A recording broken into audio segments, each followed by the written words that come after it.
जय माता दी। ओम नमो नारायण।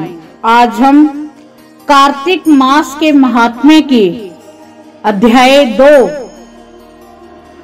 का श्रवण कर रहे हैं। भगवान श्री कृष्ण आगे बोले, हे प्रिय, जब गुणवती को राक्षस द्वारा अपने पति एवं पिता के मारे जाने का समाचार मिला तो वह विलाप करने लगी। हाँ नाथ, हाँ पिता, मुझको त्याग कर तुम कहाँ चले गए? मैं अकेली स्त्री तुम्हारे बिना अब क्या करूं? अब मेरे भोजन वस्त्र आदि की व्यवस्था कौन करेगा? घर में प्रेम पूर्वक मेरा पालन पोषण कौन करेगा? मैं कुछ भी नहीं कर सकती। मुझ विधवा की कौन रक्षा करेगा? मैं कहाँ जाऊं? मेरे पास तो अब कोई ठिकाना ही नहीं रहा। इस प्रकार विलाप करते हुए गुणवती चक्कर खाकर धरती पर गिर पड़ी और बेहोश हो गई। बहुत देर बाद जब उसे होश आया तो वह पहले की ही भांति करुण विलाप करते हुए शोक सागर में डूब गई। कुछ समय के पश्चात जब वह संभली तो उसे ध्यान आया कि पिता और पति की मृत्यु के बाद मुझे उनकी क्रिया करनी चाहिए जिससे उनकी गति हो सके। इसलिए उसने अपने घर का सारा सामान बेच दिया और उससे प्राप्त धन से उसने अपने पिता एवं पति का श्राद्ध आदि कर्म किया। तत्पश्चात वह उसी नगर में रहते हुए 8 पहर भगवान विष्णु की भक्ति करने लगी।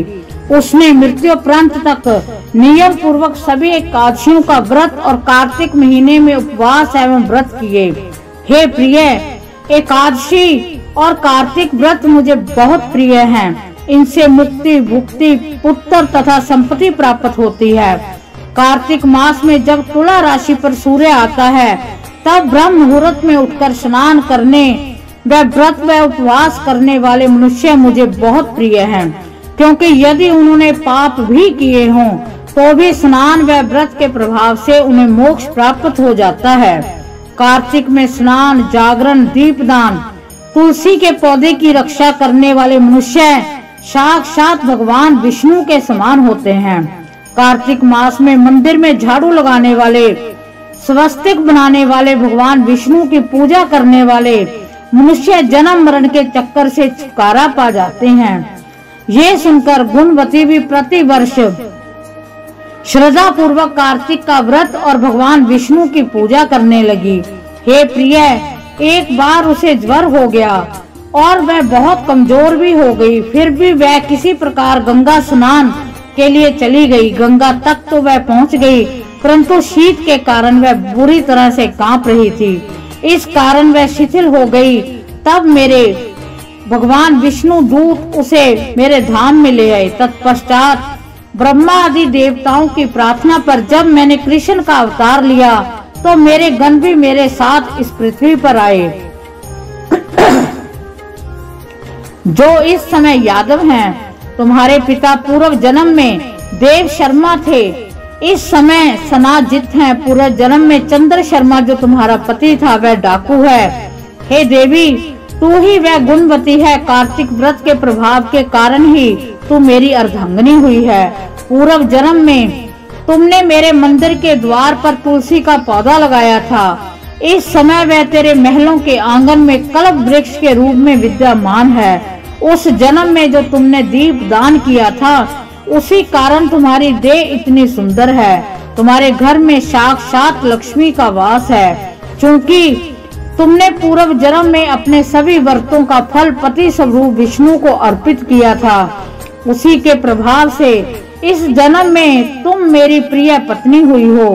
पूर्व जन्म में तुमने नियम पूर्वक जो कार्तिक मास का व्रत किया था उसी के कारण मेरा और तुम्हारा कभी वियोग नहीं होगा।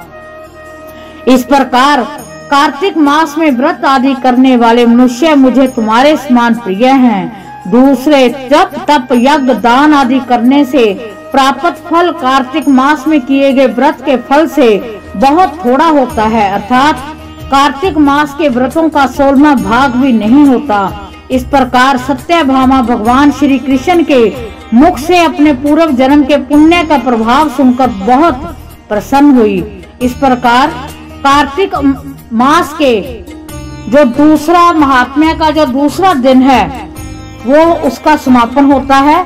हम भगवान विष्णु से प्रार्थना करते हैं कि हे भगवान विष्णु, माँ लक्ष्मी, आप हम पर अपनी कृपा दृष्टि बनाए रखें, हम पर अपना आशीर्वाद बनाए रखें। इसी के साथ हम भगवान विष्णु जी के, माँ लक्ष्मी जी के चरणों में करोड़ों बार नमन करते हैं, उनको कोटि कोटि वंदन करते हैं। इसी के साथ जय माता दी। ओम नमो नारायण।